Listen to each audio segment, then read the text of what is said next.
Hello everyone, this is Nilesh Gule. Welcomes you to the class of .NET Collections. In earlier classes, we built solid foundation for learning collections. There we discuss indexer, IEnumerable and IEnumerator. We also seen other common interfaces like IComparable and IComparer. And most importantly, we talked about the generics. All modern .NET collections are generic classes inherited from generic interfaces. In .NET collections, we will take overview of these .NET collection classes and interfaces. We will talk about the important interfaces. Then we will also have a look at the old .NET collections like ArrayList and HashTable. Most importantly, we will spend time on the list, the generic list, because it is most commonly used .NET collection. We will also talk about the linked list, stack queue, and we will talk about the sets and dictionaries. We will also give some time to the immutable collection and then conclude with the summary. So let us begin with some overview of the .NET collections. I created this diagram where I have put in all important interfaces in sky blue boxes and all concrete classes in green boxes. You will find that in this particular stuff, I have purposefully avoided the abstract classes that sits between interfaces and concrete classes. Also, I want to make it very clear that this is not the full list of the .NET collection classes. It is only the most commonly seen or most important classes that I have put in this diagram. Now, looking at this, you will see that there are certain classes or certain interfaces which are not generic. These are typically the .NET classes and interface from .NET version 1.0. Many of them are not used nowadays. So many of them are now legacy collection. However, we will have a quick look at the most important legacy collection so that you can connect to the old code base or you can have a little idea about that as far as the academic requirement is concerned. And then we will also talk about the other generic collections. You can note that remaining all classes and interface, they are generics. Here, the most important interfaces in this list will be IEnumerable, ICollection, IList, ISet, and IDictionary. Let me tell you the one-line description of each. As we already learned, the for each loop is possible on any collection that is inherited from IEnumerable. Then we have ICollection. It is the base interface for most of the collection classes, which provides the basic collection functionality like adding element or deleting element or checking if the element is present or count of elements. So this basic collection functionality is available in collection. And then we have list. You can see that list is a collection. So basically all collection features are there in list, but list also provide you the indexed access or random access. I hope you remember indexers. So you can have the subscript operator to access the nth element of the collection, and that is a feature of the list. Then we have set. Again, set is inherited from the collection, but set is such a special collection in which duplicates are not allowed. So it contains only the unique elements. And then we have dictionary. The dictionary is a collection which keeps the data in key value pair, and primary use for the dictionary is for the searching by the given key. Now that you have idea about these core interfaces, let us now talk about the legacy collections. And yes, there are few more legacy collections, but I believe that now I should be telling you the two most important legacy collection which are still worth mentioning at the time of generics. The first one is ArrayList and second one is Hashtable. Let me remind you that these collections are non-generic collections. So since .NET 1.0, here to store the elements, there was not T. So all the programming was done generic using the object class. So it typically store the object elements. And now it is your responsibility to store the data and while retrieving, do the appropriate typecasting. If your typecasting fails or goes wrong, then your application will crash at runtime. So there is no compile time safety option was available for this array list and hash table. Also, another thing about object that you can recall, if you are trying to store the primitive values or value types in this collection, internally it will do the boxing. And then while retrieving elements back, you need to do unboxing. Due to that, it will be slower and inefficient for its execution. So let us have some quick idea about array list and hash table in practical way. I have already created the collection called a collections legacy. And inside this, let us write a simple demo for array list. For that, first I will import a namespace system.collections namespace. And in this namespace, now I want to create the array list over here. Now, if I want to store the list, you will see that list.add, it is taking the object value. Let's say I'm putting the object value 4, and then I can use list.add. Here, since you are storing any object, you have choice. You need not to put all integers. You can have one integer, you can have another float. The next one, you can put it like double. That is absolutely possible. Here, I'm adding it as a string. Then I'm adding it as a Boolean value. So you can add the values of the different type. If you want to print the number of elements can be printed by using list.count property. So count of elements can be printed as list.count. You can run this and cross check the output. Here I have added the 4 elements. So count of elements is 4. If you want, you can also add the elements in between. Like we can go to this and try to add the element at a particular index. Let's say I want to insert the element Nilesh at the index 2nd. Now in this particular case, you will see that the Nilesh will be added at the 2nd index. Earlier there is a hello. So what will happen to that hello? The hello and the elements below will be shifting downwards, and Nilesh will fit at the 2nd index. And of course, the new list will have 5 elements. We can also print them. How to print them? You can use a simple for each loop. So for each object obj in the list, we can access, and there we can just print it by saying console.writeLine. Let me use console.writeLine and say list item is obj.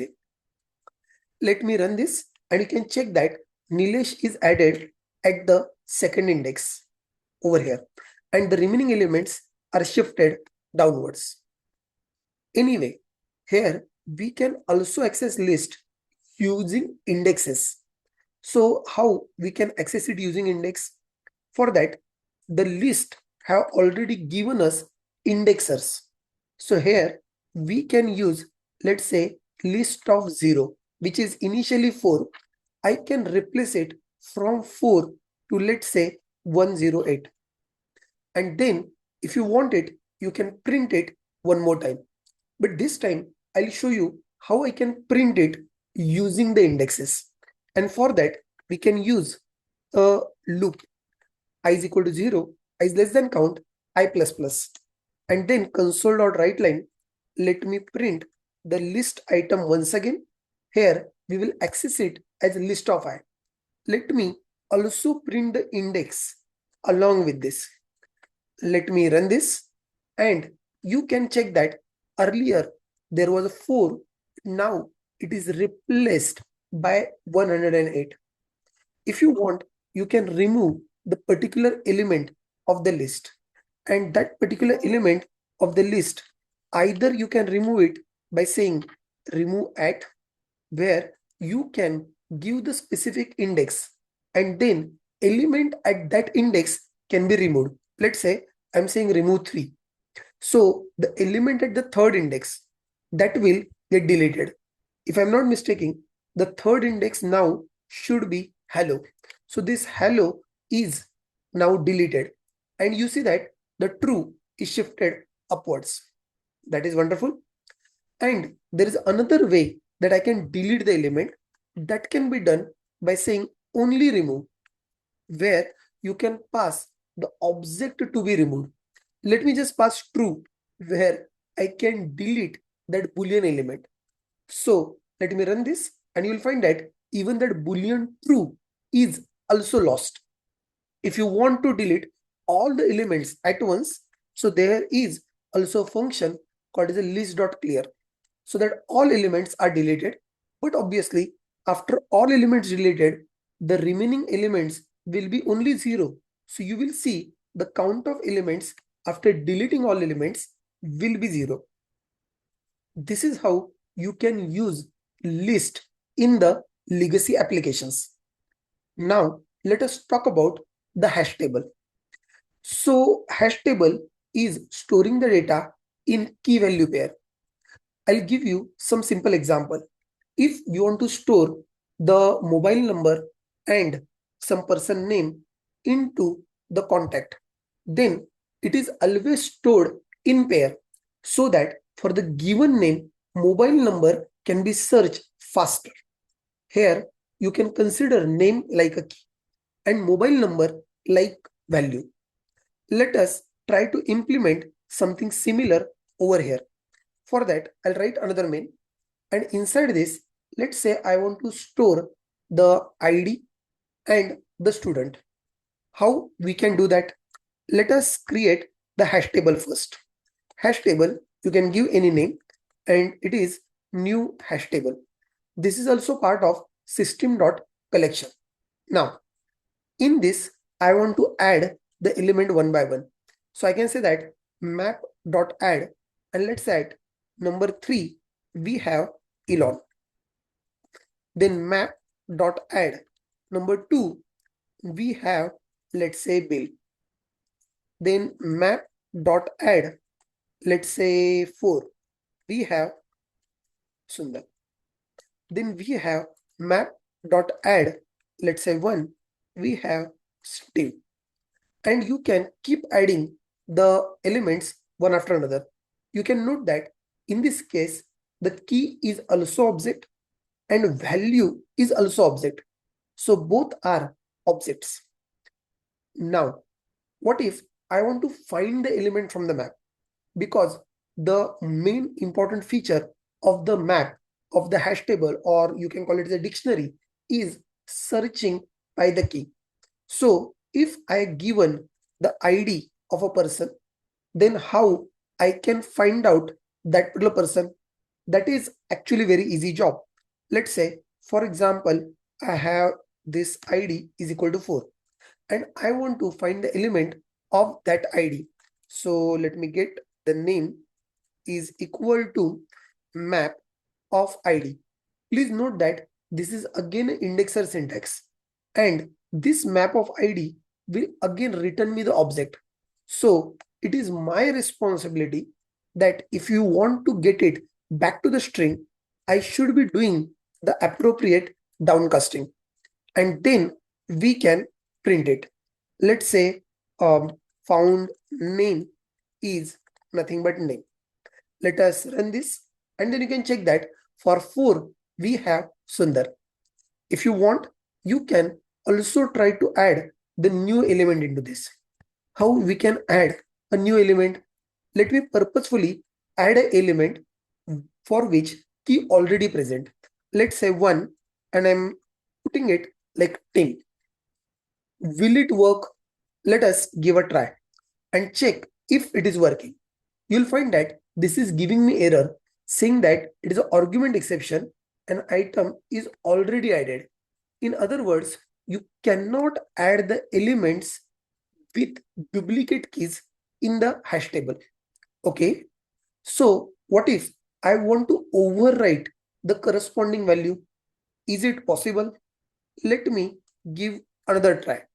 We can use now the indexer syntax, and there maybe I can replace the elon by, let's say, Parag. Now what will happen?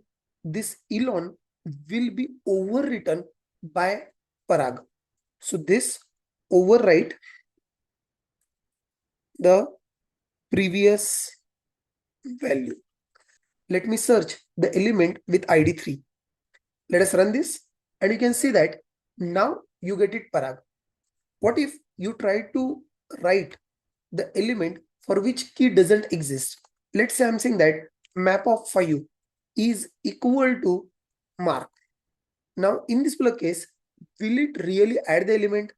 Let us give a try, and you will find that it is not giving any exception. Means you will see that this particular syntax can either override the existing value, or this particular syntax can add the new key value pair provided that key doesn't exist already. Here you can also print the total number of key value pairs. And again, you remember Hashtable is also a collection. So you can print the count of elements as simply map.count. Currently, I can see that total 5 elements are present in the list. And that is the reason the count of elements is 5. Also, this collection is inherited from your IEnumerable. Since the collection is inherited from IEnumerable, we can also iterate through the collection. Only thing we need to keep in mind that each element in the hash table is not a single value. Rather, it is one entry containing key as well as value. So it is each dictionary entry, and each dictionary entry I'm trying to print the key as well as value. Here you can see that I have added the elements in any random sequence.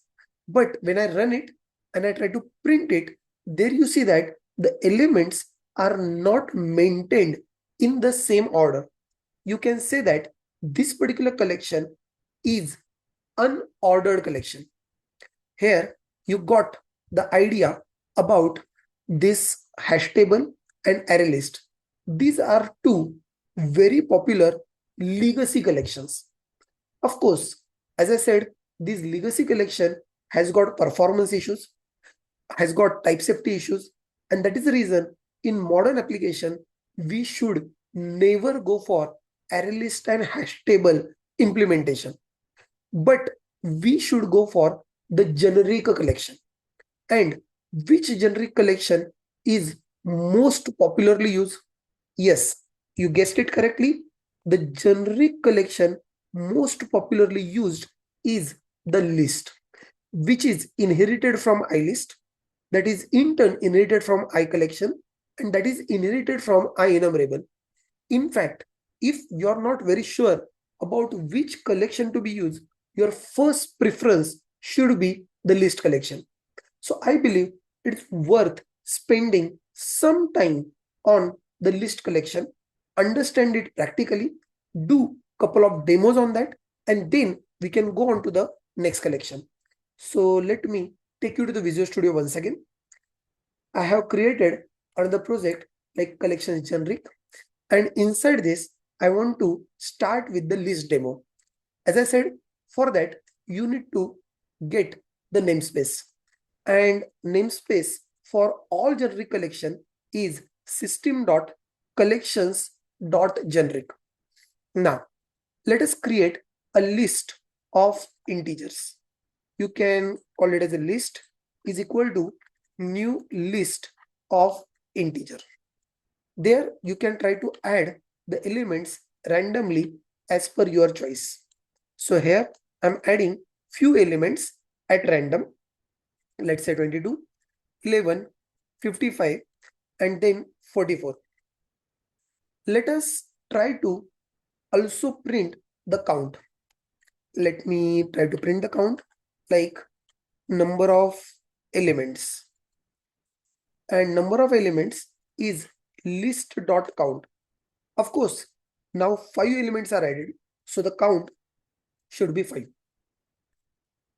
You can also print the list, and that list can be printed again using for each loop, because list itself is implementing IEnumerable. So let me print console.writeLine, where I can say list item is this item. Here you can see that the elements are maintaining the order of insertion.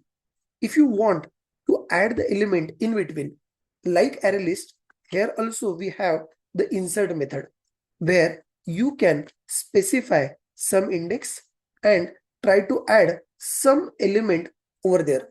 Let me run this and check that the 66 is added at the second index. Again, list is also allowing you the indexed access. So if you want, you can also modify any of the existing element just by saying list of 0 is equal to 10. Earlier it is 33, but now this 33 will be replaced by 10. Again, I should be mentioning that here this index is nothing but the indexer syntax. And then you can access the element by using the for loop. Integer I is equal to 0, I is less than count, I plus plus, and then we can print all the list items one by one, like list of I. Again, let me also print the index over here. Let me run this.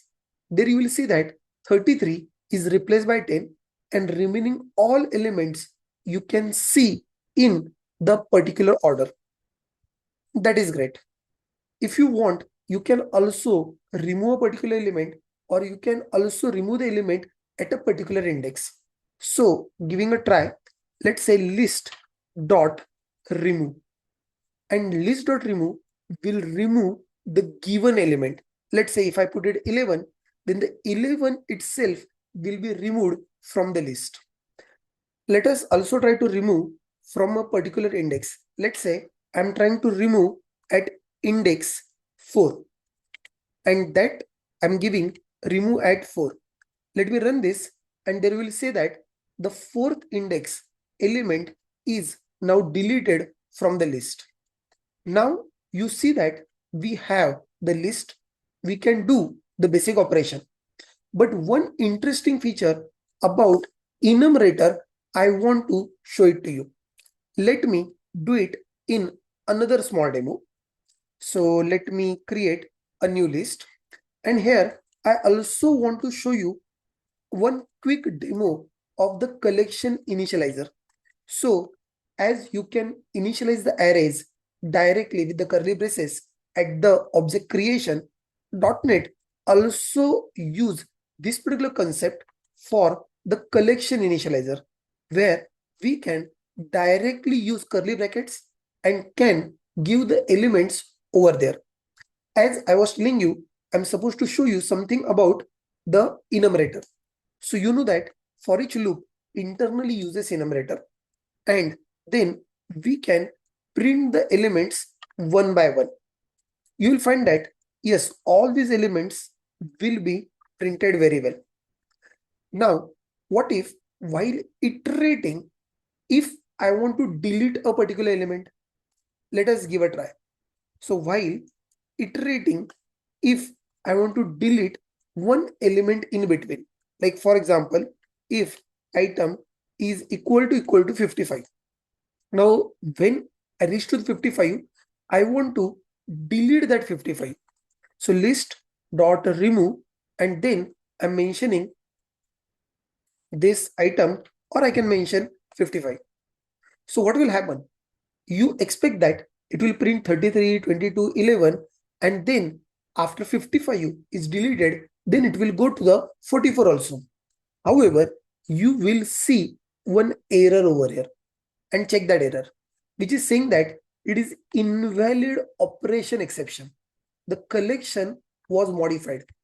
Here, thing to learn is while you are iterating using the enumerator, you should never modify that collection. If you try to modify that collection, your enumerator next access will fail and your application will crash. So if you at all want to delete the element, you can delete that element comfortably later on by using remove 55 after your iteration is completed. So can delete element properly after iteration. This is allowed, but during iteration, deletion is not permitted. Now that you have understood about this particular concept of enumerator, let me tell you another very important feature for a particular list. And that particular feature usually talks about two properties. One is count, another is capacity. That will also give you idea how exactly the list work behind the scene. So let me again create a list. And for this list, currently, I do not have any elements in it. So at this point, you expect the list item count. The item count is, but obviously will be 0. However, there is a concept I was talking about, the capacity. Let me first print it and then I will explain you what exactly it means. So list dot capacity. When I execute this, you will find that the count is 0 and even capacity is 0. Let me tell you that the list is internally dynamic array. So initially the memory is not allocated for all the elements that you are putting it into the list. So initially there is no memory allocated. You see that the capacity is 0. But moment you start adding the element in the list, there you will find that the count is equal to 1, but even though you try to add one element, internally it will have the capacity equal to 4. Means what exactly happened behind the scene? Behind the scene, for this particular list, one array is allocated, and this array is having capacity of 4 elements, out of which the first element is filled with the value equal to 1, and remaining 3 are currently empty. If I say list.add 2, what will happen? The 2 will get added over here. And if I continue list.add 3, it will get added over here. And another list.add 4 will be added over here. But after that, if I try to add one more element, now you see that it is not fitting in the allocated capacity. So in this particular case, the list internal memory buffer will be reallocated, and instead of 4, it will become of size 8. So another 4 element memory will be occupied, and then we will have the 5 stored over here. And in this particular case, you can expect the capacity to 8 but count to 5. And same story will continue after adding the element 6, 7, 8. Moment you start adding the next element, it will directly double its existing capacity. Means 8 element, it will become directly the 16 elements. We can see some demo of the same. Let me try to add another element. Let's say 2, 3, 4. As I said, at this point, you can expect the list and count both to be 4, 4. That is great. Now, if I'm trying to add one more element, let's say list.add 5. For this, the capacity will actually double. So earlier it was 4, now it will become 8.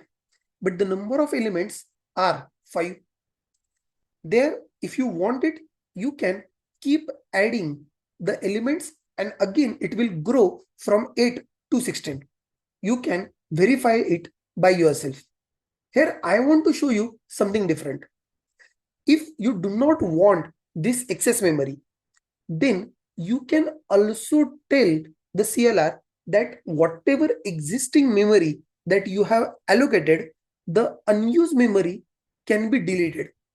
And that is typically done by using a function called the trim excess. So whatever additional capacity is that additional capacity will be removed. So now you can expect that earlier the capacity was 8, but element store are only 5. So the new capacity, the excess 3 element capacity is then deleted, and then only 5 element capacity is maintained over here. At this point, if you try to add one more element, the capacity will be doubled. Means from 5, it will become 10. Please give a try. So here you should understand this concept of what is count and what is capacity. In short, the capacity talks about how much data, how many elements that you can store in the collection, while count talk about actually how many elements are stored in that collection. After learning this important concept about the list, something very important. Though majority of demo I'll show you with the primitive type or built-in types, I think that you should understand collections very well, and most commonly we use collection with the user defined types. So let me also show you, if at all I want to use collection for storing the data of my own objects, then how I can do that. Let me create a new main, and for that I will create altogether a new class. Let's say I have a class called a person. Inside this, let's say I can also have, let's say, address. You can add the remaining elements as per your choice. Let me now create the list of person. Now inside list of person, let me add few people information immediately. Like for example, new person, and inside this I want to keep, let's say, name is equal to maybe Superman, age is equal to something, and then address I'm putting it like crypto. I can try to add another person over here. This person I give a name as, let's say, Batman. Age is, let's say, something. Then I can have address is equal to like this. I can also add some altogether different person. Let's say name is equal to Bond. Maybe age is equal to something, and then address could be, let's say, London. Here I have created list of 3 person. If you want to print them, yes, you can use the for each loop and you can print all of them. Let's say person P in list, and let me print, let's say, list person is something P. To display that information very well, you need to have toString method. Yes. So let me override the toString method for that. Here, I want to display the name of the person. I want to display the age and address. Let me run this. And you can check that, yes, we have the list of 3 people. Now, suppose I want to search, I want to check whether the person is present in the list or not. How do I check it? For that, there are different searching methods. The easiest one over here could be list.contains method. The contains method only returns a Boolean value, which is telling it whether the element is available or not available. And it is common sense that if you want to search it in the list of person, you have to pass the person to that. Suppose you have only the name of a person that you want to search. For example, I want to search, let's say, Batman. To search the element, you need to create then the person object. And in that person, let me initialize only the name. Then we can pass this person to search over here, and it will return me the Boolean value, whether it is found or if it is not found. So let me mark it over here that the person found. Otherwise, I can put a message saying that person not found. Let me run this and check whether the Batman is found or not. And surprisingly, you will see that in this particular case, Batman is not found. What exactly happened? Internally, this contains method walk through all the elements and compare the given element with each and every existing person in the list. But it doesn't understand on which basis the comparison should be done. By default, it uses the object class equals method for sake of comparison. And you know that object class equals method only compare on the basis of address. And in that case, this Batman person and this Batman person has got different addresses. That is the reason it is not matching. So what should be done? Then ideally, you should be overriding the equals method over here. We had already discussed how to override equals method in the lecture of object class. If you want, you can go back to this and you can try to learn how to override the equals method. But do you remember that that equals method had one small problem, that whenever I go for this equals method, the argument that equals method take is of object type, where I'm not sure whether the past value is definitely of the person type or not. And then it becomes the responsibility of the developer to check the data type. This can be troublesome, or sometimes it might throw the exception. Or you need to write the code which will ensure that exception is not throwing, but then type checking is still the additional work that we need to do. Since we are already in generics, we know that the contains method now can take only the person as an element. So don't you think that the equals should also be written so that it will take only person? But object class equals method may not permit me that. That is the reason the another way of writing equals and more authentic, more reliable, more type safe way is to write your class inherited from IEquatable. So IEquatable is another interface, and this interface brings me the equals method. So this equals method, you can try to write it in this. Let's say public bool equals, and there you find that it is taking the argument of person type, so that the person will be compared with another person.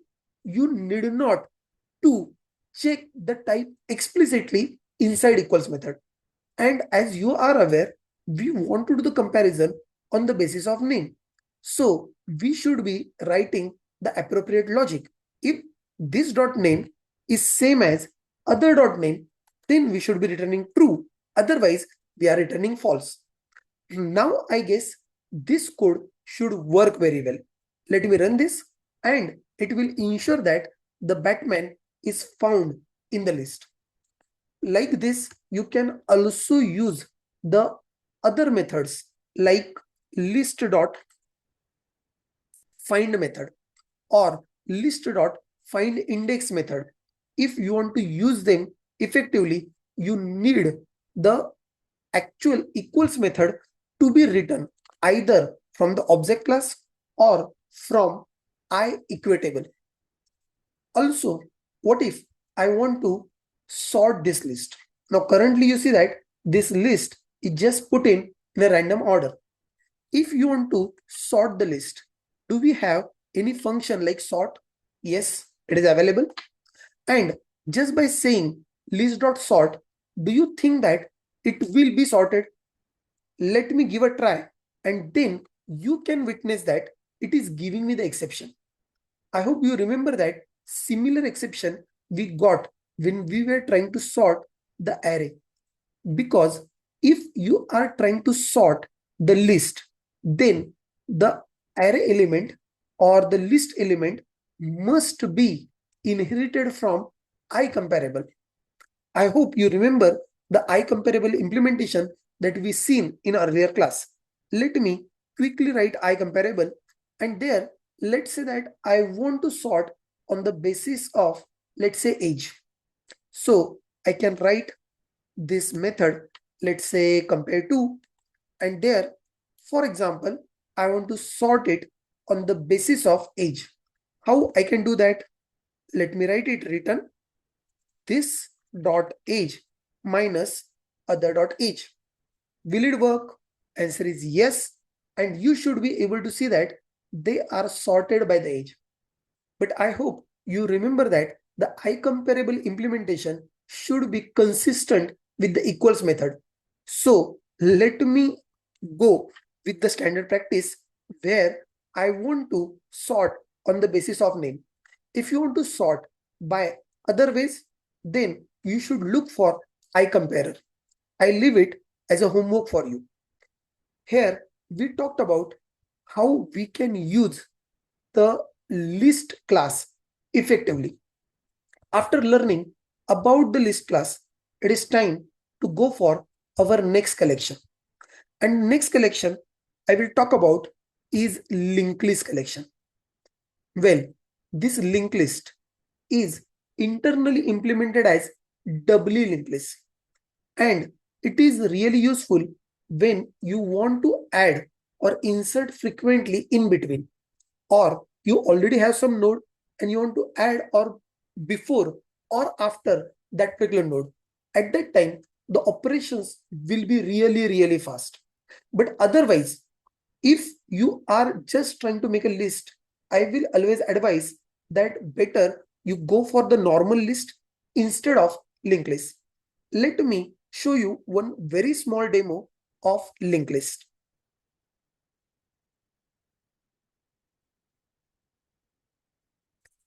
Now we can create a linked list of string. Let's say we have a list is equal to, and you can also use the target type new over here. Unnecessarily, we need not to keep typing linked list of string once again. Let me add some values over here. Here I can use the function add first or add last. If I'm using, let's say, add last, let me add, let's say, India list dot add last. Let me add, let's say, UK, maybe list dot add. We can have, let's say, Australia.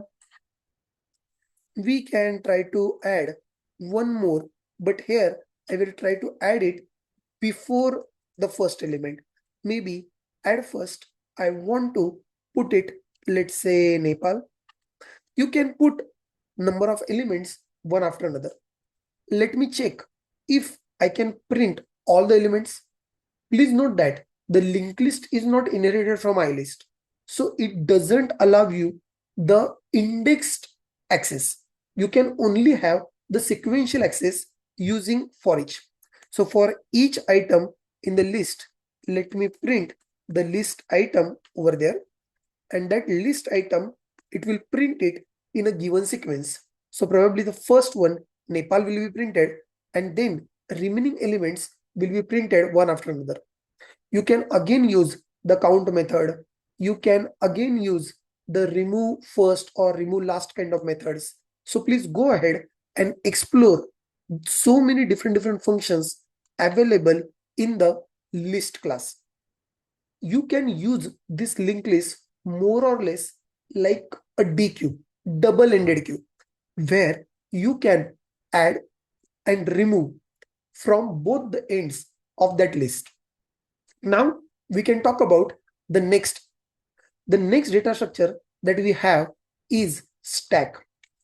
The stack we implemented in our previous class, but there I tried to implement my own stack. To be frank, you need not to keep writing your own stack, because the system.collections.generic has got one built-in stack available, and that stack you can keep the value of any type. It is a generic class. Let me simply create a stack of integers over here, and in that I can keep pushing the element as per my requirement. Let's say I'm pushing 10, and then I'm pushing the element, let's say 22, let's say pushing the elements 33, s dot push, I can push the element 44, and so on and so forth. You can keep pushing number of elements. So total number of elements in the stack, let me print stack item count. And again, we can have this count property. Let me check that currently 4 elements are available. The way we had added element like 11, 22, 33, 44, while removing, I want to remove it in reverse sequence. That is what the contract of stack is, last in, first out. So the order in which they are added, the exactly reverse order, they will be deleted. You can check it with stack.pop, s.pop. Since it is stack of integer, you'll find that the push method is taking integer as argument, and pop method is returning integer. So the popped element that I get it over here, and let me print it. The popped item is equal to element. Let me run this, and you should expect now 44. The last inserted element is deleted over here. That is good. Now, if I want to delete all the elements, then how I can go with that?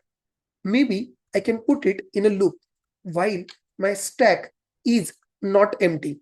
So you can check that if my stack is empty or not. And for that, I can simply use the count property.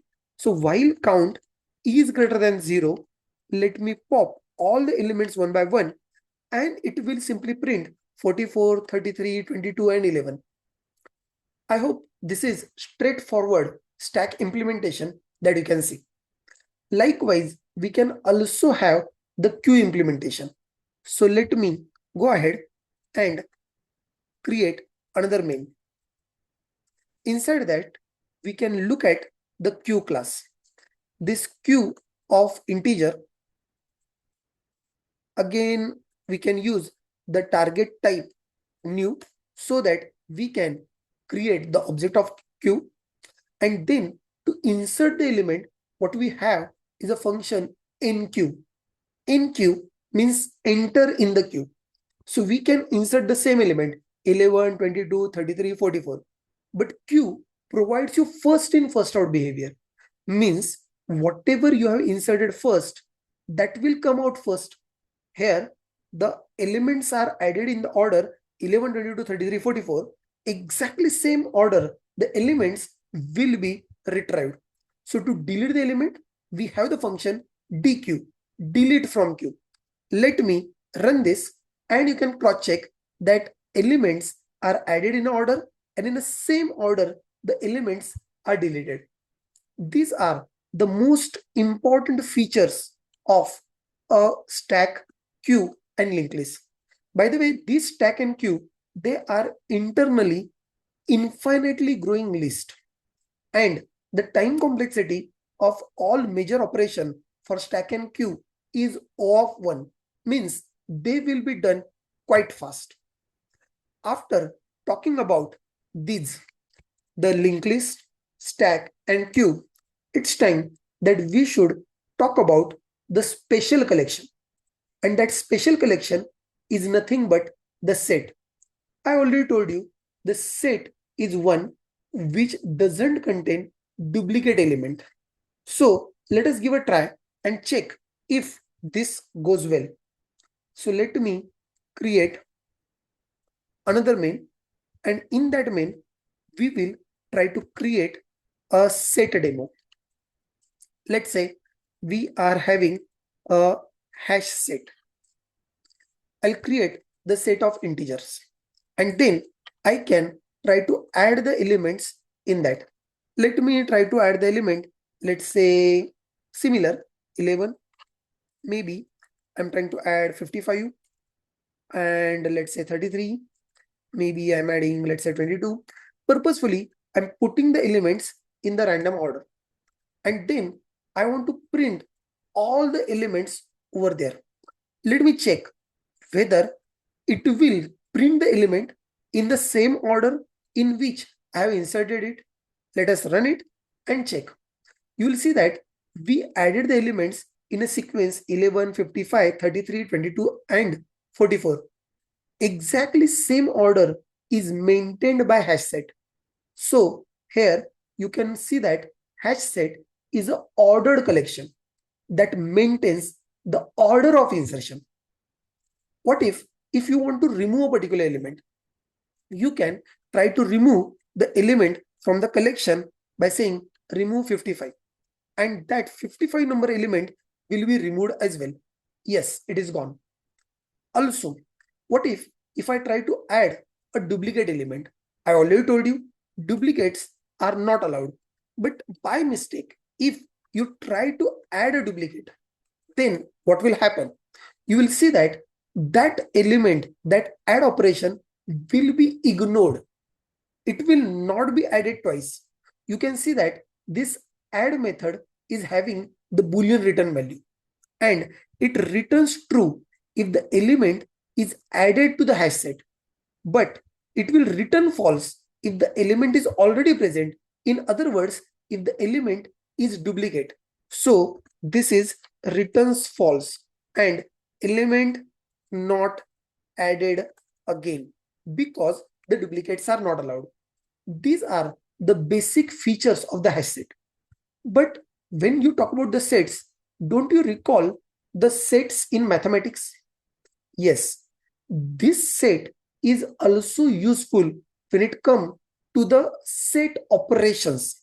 And you'll find that there are certain set operations available in the hash sets as well. So let me create another main, and we can have a quick demo of that as well. Let us create one hash set.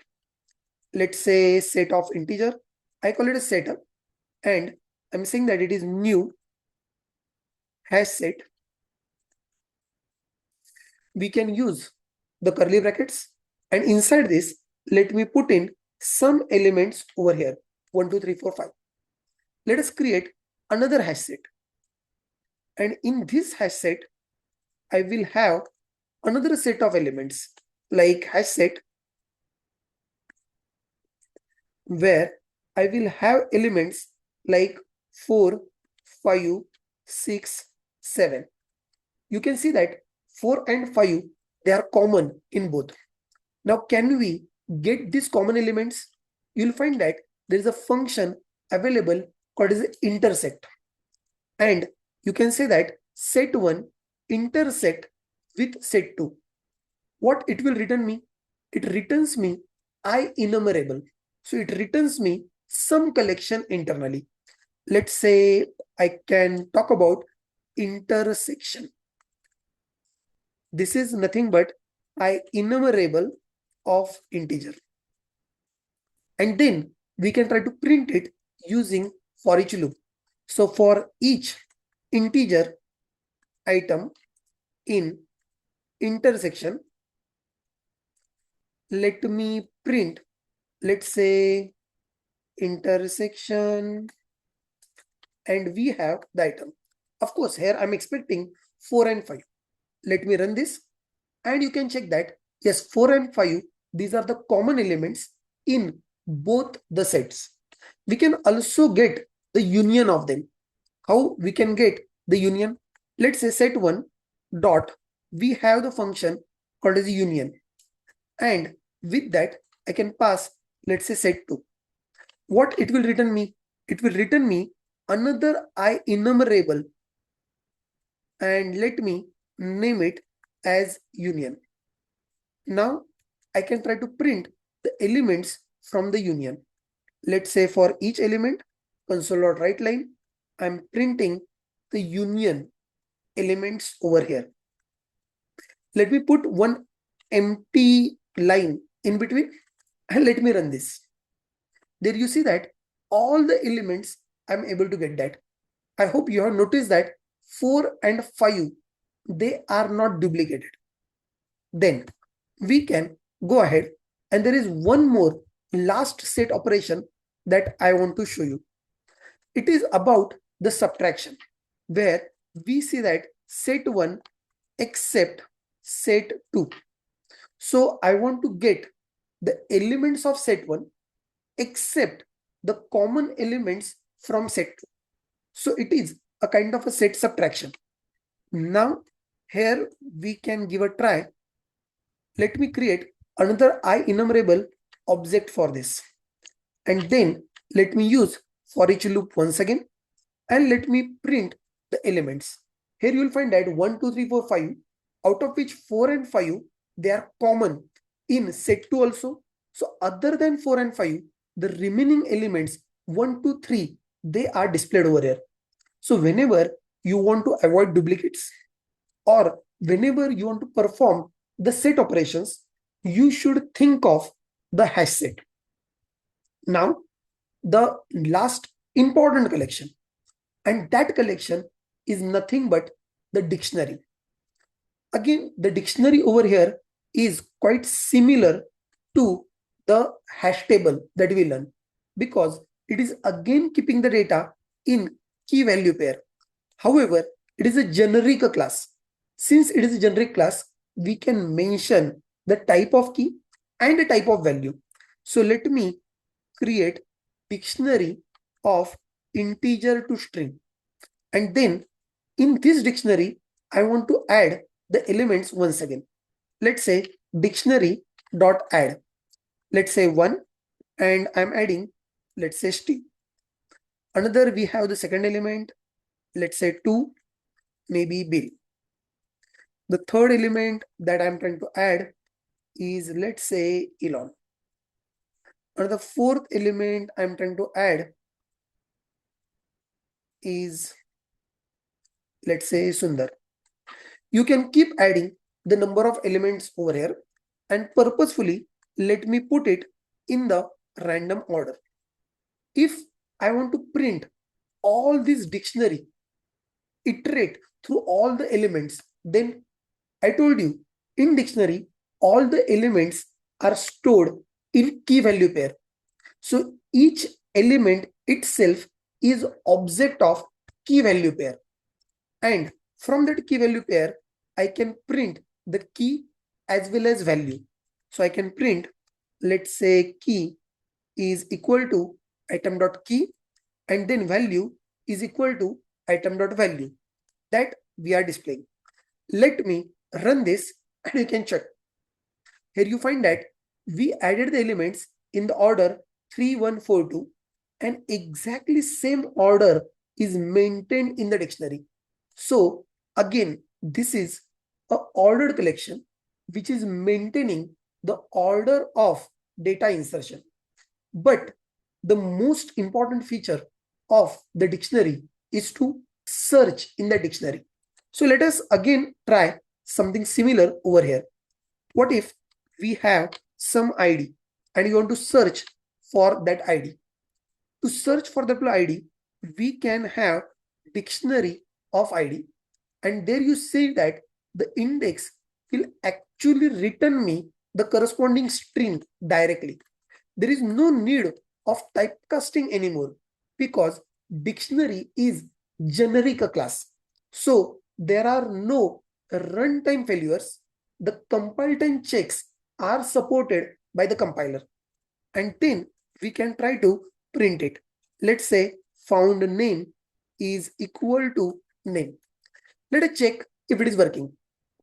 And you will find that for 4, the value is equal to Sundar.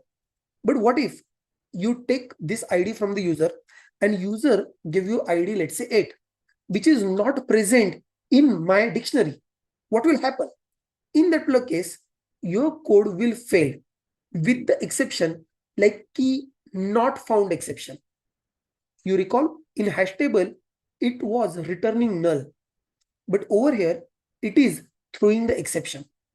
If you do not want that exception to occur and you want that your code should work normally, maybe with the if else or something like that, the better way of writing code is dictionary.contains key, where you first check whether the key value pair for the given key is present. If it is present, then and only then you try to retrieve the element, and after retrieving the element, you print it. Otherwise, you can simply put a message that this particular name is not found. Now, where user give ID is equal to 8, it will simply give me the message that this particular name is not found. So this contains key method is similar to the contains.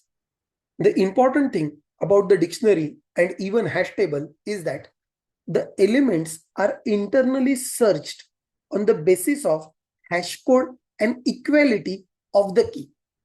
So you'll find that these numbers, keys 1, 2, 3, 4, internally while adding the element, its hash code will be calculated, and based on that, the element will be added in the appropriate bucket of the dictionary.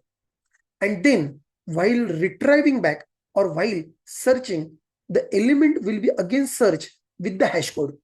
This ensures that with this dictionary, the searching is as fast as O of 1 in most of the cases. Of course, if you have not understood this very well, I would advise that you should go back and learn the data structure hash table concept. That will give you more clarity on exact purpose of the hash code and equals in the dictionary. And then we will go on to the last point. In the last point, I want to talk about the immutable collection. These immutable collections are the one where you cannot modify the existing collection. By nature, these collections are thread safe.